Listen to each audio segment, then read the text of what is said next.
नमस्कार, कांचन किचन रेसिपीमध्ये आपलं सर्वांचं स्वागत। आज तुम्हाला मी रवा मैद्याच्या कुसकुशीत कडाकण्या करायला शिकवणार आहे। त्यासाठी या ठिकाणी मी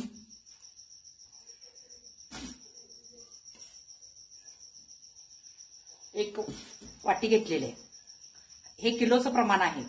आता काही जणांच्या घरी वजन नसतं, त्यामुळे काय कोणतेही भांड किंवा वाटी असं तुम्ही वापरून घेतलं तर चालतंय।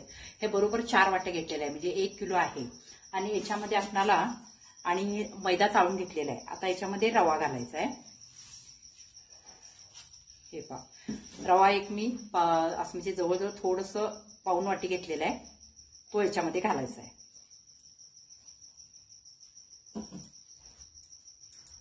मिश्रण चांगलं हलवायचं। हे लक्षात घ्या, मैदा 4 वाटी घेतलेला आहे आणि पाऊण वाटी मी रवा घेतलेला आहे। आता याच्यामध्ये तूप घालायचं आहे। आता तूप एवढं घेतलंय बघा, त्याच वाटीनं मी हे बघा पाऊण वाटीला थोडंसं जास्त आहे। ते कडकडीत गरम करून घ्यायचं आहे आपल्याला।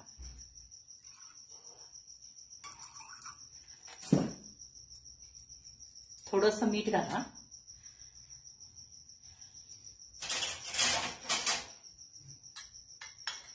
थोडंसं हे बघा अर्धा चमचा मीठ घातलेलं आहे।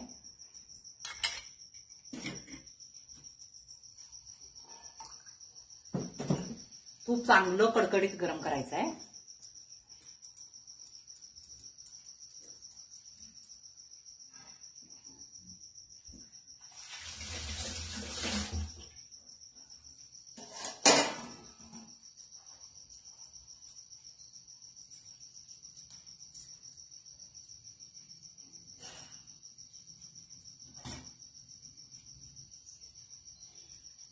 कडकडीत गरम झालेला आहे। आता ते या पिठामध्ये ओतायचं आहे।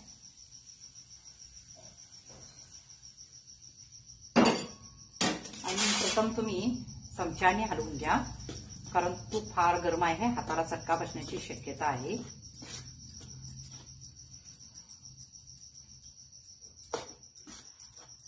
याच्यामध्ये दुधाचा वगैरे तुम्ही एक वाटी दूध वगैरे घालू शकता, पण कसं आहे, एक 4 दिवस झाले की त्या कडाकण्यांना थोडासा कोमट वास येण्याची शक्यता असते, कारण दूध हे नाशवंत आहे।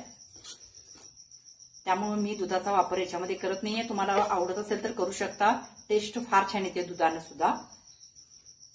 आता हे पूर्ण मिश्रण पूर्ण असं एक करून हलवायचं, म्हणजे पूर्ण पिठाला लागलं पाहिजे। तूप आपलं जे तूप घातलेलं आहे ते पूर्ण पिठाला लागलं पाहिजे। चांगलं हलवून घ्यायचं।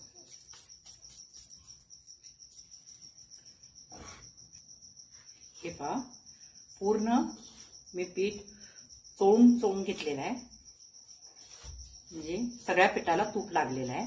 आता याच्यामध्ये आपल्याला घालायचं आहे पिठी साखर। पिठी साखर म्हणजे घरी मिक्सरवर बारीक केलेली साखर। आता ती काय करायची आहे, एकच माप घ्यायचं,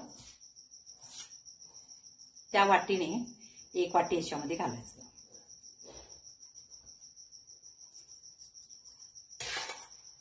आणि थोडंसं 1/4 वाटी घाला, आणि पुन्हा आपण नंतर चेक करू शकतो। हे पिठी साखर मी पाण्यात वगैरे विरघळलेलं नाही आहे। आता याच्यामध्येच आपल्याला मळायचं आहे। फक्त मळताना पाण्याचा वापर थोडा कमी करा, कारण याच्यामध्ये आपण साखर घातलेली आहे।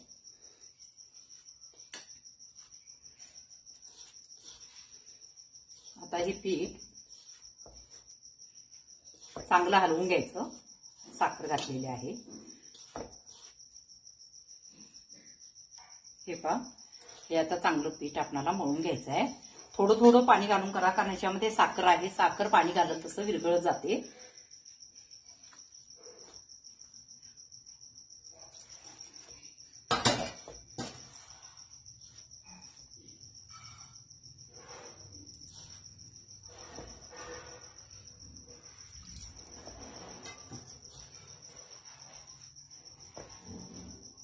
थोडं थोडं पाणी घेऊनच मळा। पाण्यात साखर घालून विरघळणं वगैरे हे आपल्याला त्रास थोडासा कमी होतो। तर याच्यामध्ये पाणी घालताना कमी कमी घालावं, कारण साखर जशी विरघळ जाईल तसं हे पातळ होत जातं।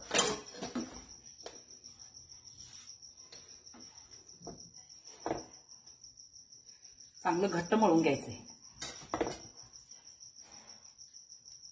हे पहा, या ठिकाणी आपलं मळून झालेलं आहे, घट्ट आहे. आता हे आणखी थोड्या वेळानं काय होतं, याच्यामध्ये आपण रवा घातलेला आहे, त्यामुळे आता रवा भिजण्यासाठी आपल्याला कमीत कमी 15-20 मिनिटं द्यावी लागणार. आता हे अशा पद्धतीनं मळलेलं आहे. आणखीन एक तुम्हाला सांगायचं आहे, आता काही जण याच्यामध्ये डालडा वापरतात. नका वापरू. डालडा वापरला तर कसं होतं, नंतर हे पीठ एकदम आवळून येतं, कारण ह्या वेळेला ते घट्ट होतं आणि तुम्हाला कडकण्या लाटता येत नाहीत. खुसखुशीत एक नंबर होतात, टेस्टला पण एक नंबर लागतात, पण तुम्हाला लाटताना ते दमवणार, म्हणजे घट्ट होतं पीठ. समजा तुमच्याकडे तुपाचं प्रमाण कमी असेल तर तूप निम्म आणि तेल निम्म असं घातलं तर चालते. फक्त तेलाचं प्रमाण थोडंसं कमी करा. तूप म्हणजे वाढवणार असेल तर मग ते काय करा, तुम्ही एक 2 चमचे तूप, 2-3 चमचे तूप घेतलं की त्याच्यात 2-3 चमचे तेल घाला, कारण त्याचं प्रमाण कमी ठेवा. तेल जास्त झालं तर कसं होतं, तेल ओढून घेतं. कडाकणी ज्यावेळेला तुम्ही तेला सोडता त्यावेळेला त्या कडाकण्यावर तेल दिसतं आणि ते तेल ओढून घेतं. त्यामुळे तेलाचं प्रमाण कमी ठेवा, तुपाचं प्रमाण थोडंसं जास्त ठेवा. आणि तूप असेल तर काय वादत नाही. आपणाला किती तूप लागलं बघितला, पाऊण वाटी फक्त तूप घातलेलं आहे आपण, त्यामुळे जास्त तूप लागत नाहीये. पाऊण वाटीपेक्षा थोडंसं जास्त होतं, पण तूप ह्याला जास्त लागत नाही. आता हे काय करायचं, आपण एक 15-20 मिनिटं असंच ठेवूया, कारण ह्याच्यामध्ये रवा आहे आणि तो भिजला पाहिजे. मग आता असंच ठेवूया आणि नंतर करूया. हे पहा, एक 15-20 मिनिटं झालेले, छान झालेले आपले.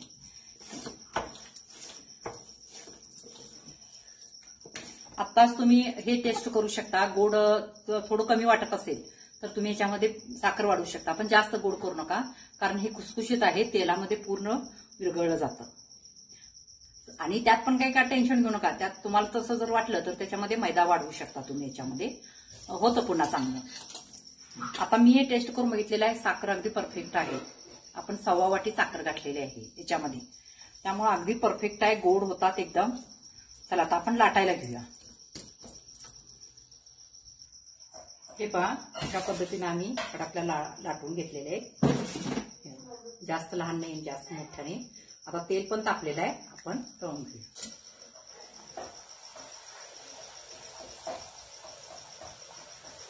पहिला तेल चांगलं तापवून घ्या आणि मगच मीडियम ह्याच्यावर ठेवा, जास्त पण बारीक करू नका.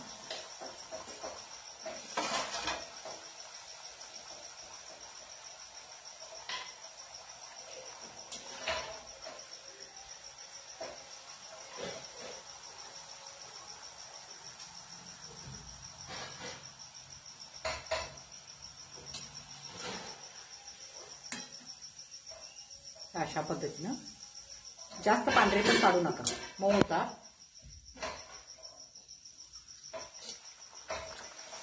आणि लाटताना पीठ जास्त लावू नका, तर तेलामध्ये पीठ होतं आणि पुन्हा पुन्हा ते करपून आपल्या कडाकण्यावर ते दिसतं.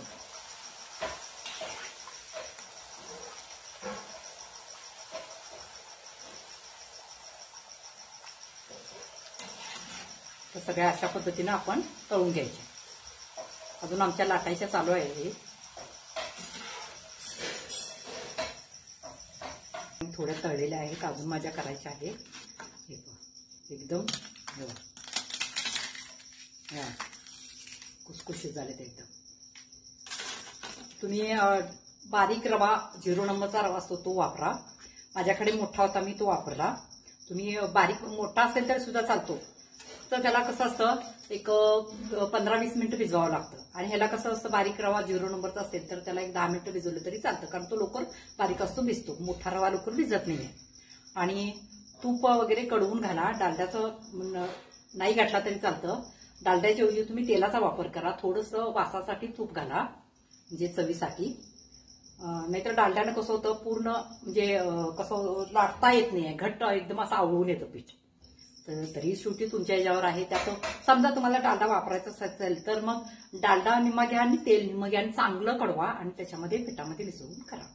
ठीक आहे. तुम्हाला जर माझी रेसिपी आवडली असेल तर लाईक करा, सबस्क्राईब करा, शेअर करा, कमेंट करा.